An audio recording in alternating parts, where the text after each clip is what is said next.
Welcome to another episode of ThinkBox Radio, a podcast inspired by Sears ThinkBox, the innovation center at Case Western Reserve University. Our goal is to share some of the magic that happens at the Case School of Engineering and to inspire your own innovations and startups. ThinkBox Radio is produced by Abby Murphy and is sponsored by the Case Alumni Association. Now, let's meet our host, Robert Smith, the former economic development reporter for the Cleveland Plain Dealer. Hello, everybody. We're here with Eric Kaler, the 11th president of Case Western Reserve University and the first engineer to hold this office in 20 years. Eric, you've had a long career in academia. You have a full year under your belt here at Case. Share with us some of your impressions of the school, what you see as its strengths and its opportunities. Well, Case Western Reserve is just a fabulous university. When I considered taking another round as university president, this is exactly the kind of place I was looking for. Very strong science and engineering programs, very strong medical programs, but also a comprehensive university, a place that really educates the whole student. It's perfect. And the warmth with which Karen and I have been received, the enormous potential here, the eagerness of people to get to work and move forward. It's just been a wonderful year and a half for us, and I'm looking forward to many more. It's a great place. That's nice to hear. So you've been talking about expanding the research enterprise and a pretty big jump from $400 million to $600 million in investment. Talk about why that's important and also why you think it's achievable. Well, it's important because that really is our DNA. Case and Western Reserve had a long history of excellence in science or medical research, and that's who we are. We're a terrific undergraduate institution. I'm so proud of our students and the success that they have, but at the end of the day, we are a Category 1 research university, one of the leading research institutions in the country. And so we need to get, in some sense, back to our roots and grow our research enterprise. On the medical side, we've been good. We've held a place in the low 20s of medical schools in the country, which is a very good place to be. I'd love to see that improve, but we're solid there. But the science and engineering side of what we do has not grown over the past decade or 15 years. And we need to enable our faculty to succeed in that space and, importantly, to grow the faculty in science and engineering. And we're looking forward to ways to do that.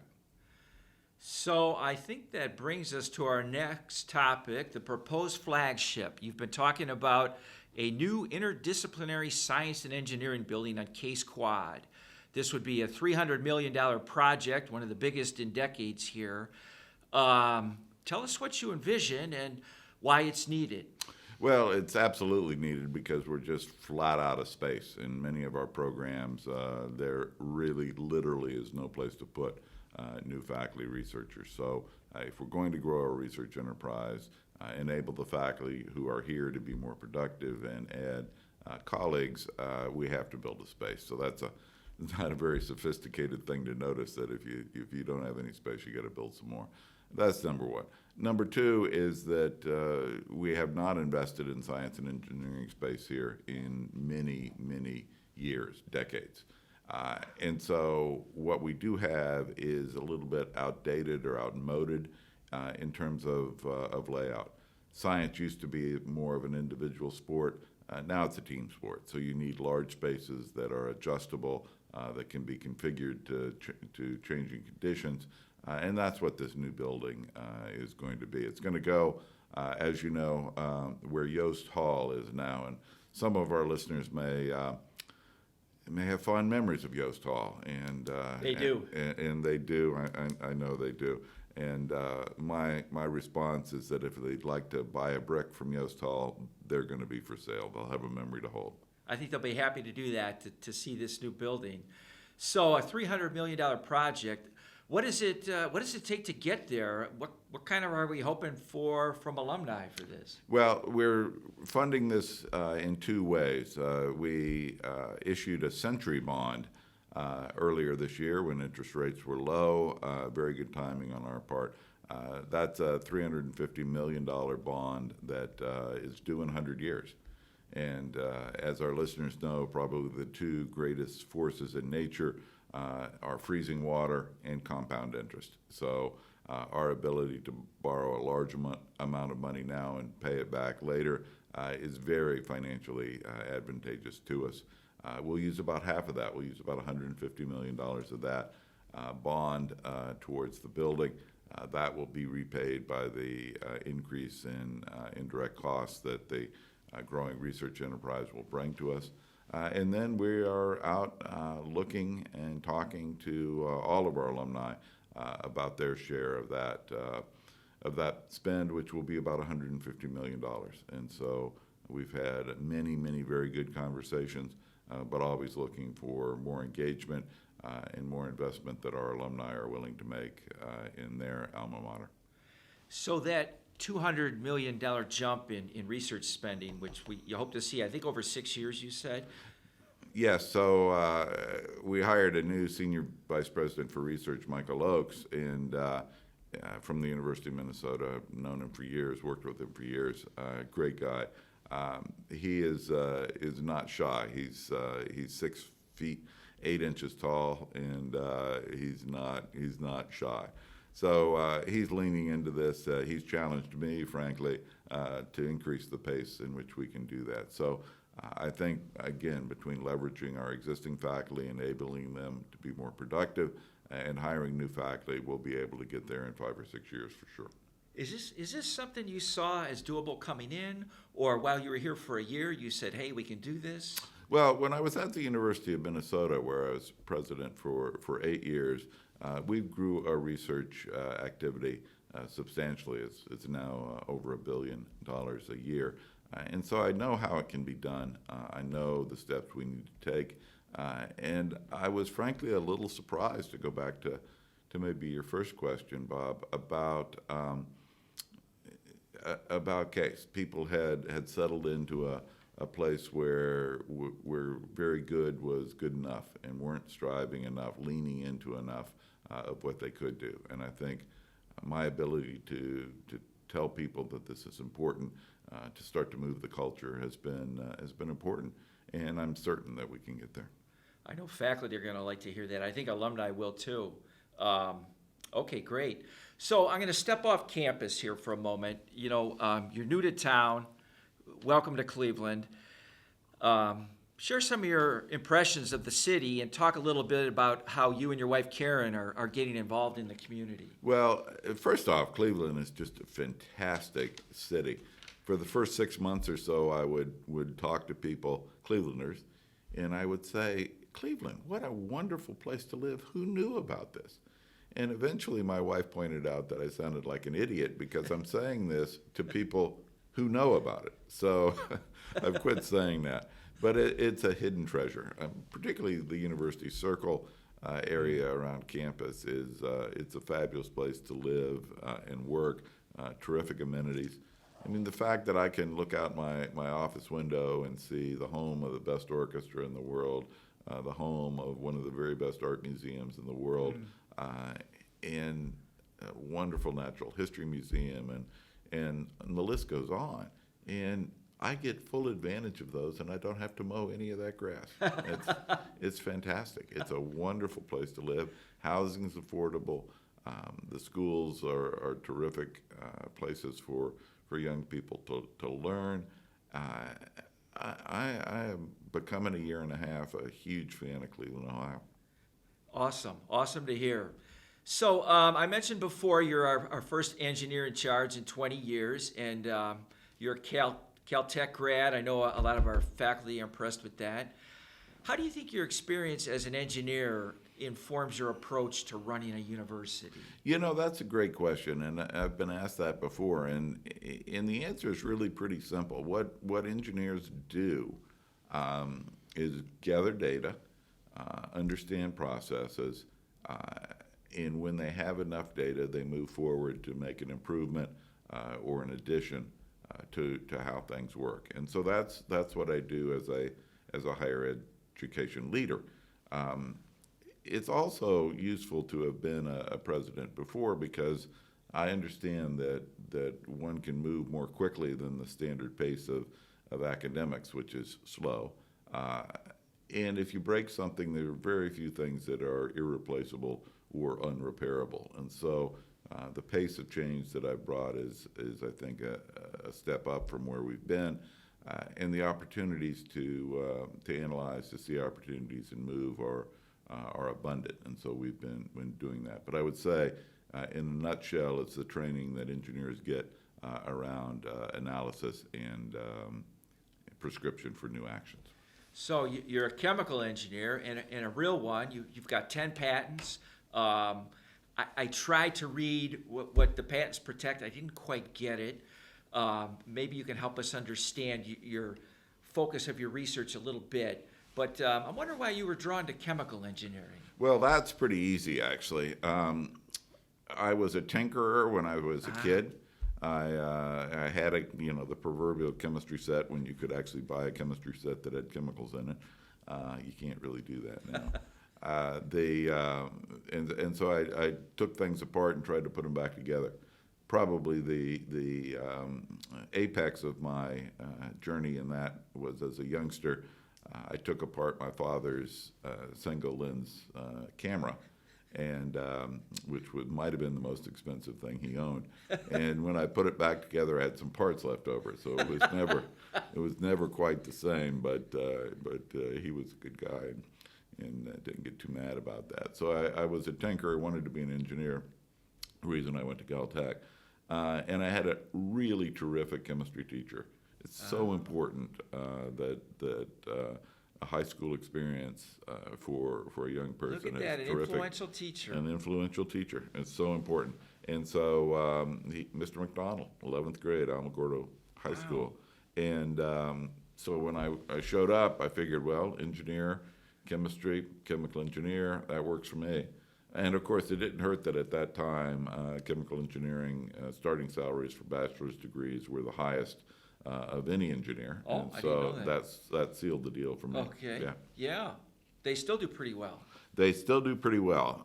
The computer scientists do pretty well nowadays too. But back in the day, the chemies were the top of the heap, and so that was a decider for me. But in terms of my research, I work on what we call complex fluids, which are mixtures mostly of water, but soaps or detergents, polymers, proteins. These molecules do very interesting things in solution. They can become viscous. They can have very interesting properties. And I hope our readers have all used one of those today. Shampoos, cosmetics, etc., are all complex fluids. They're a multi-billion-dollar, almost $1 trillion business around the world. And understanding how those solutions work from a fundamental molecular point of view was an interesting and rewarding question. I'll bet. So you mentioned computer engineering. I know that's growing. The Case School of Engineering is growing. You think university enrollment could and should grow?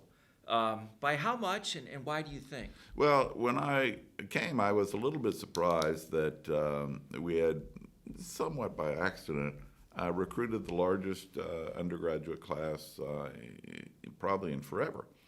And I said, well, this is going to be a challenge. And I looked around, and it actually wasn't a challenge. We had the capacity. And so as I looked again at opportunities, given our housing capacity, our classroom capacity, we could grow a little bit from about 5,800 undergraduates to probably 6,400 undergraduates overall. And we can do that gradually. We are doing that gradually. We'll probably reach that number in 2024. Obviously, we need to hire some additional faculty. We need to grow some laboratory space to address some pinch points. But by and large, we have the capacity. And quite frankly, I think the benefit of a case education to a student is enormous. And if we can provide that opportunity to a few hundred more students than we do now, we should do that. And so we're going to. Okay, great. You've also talked about seeing the university more actively involved in the community.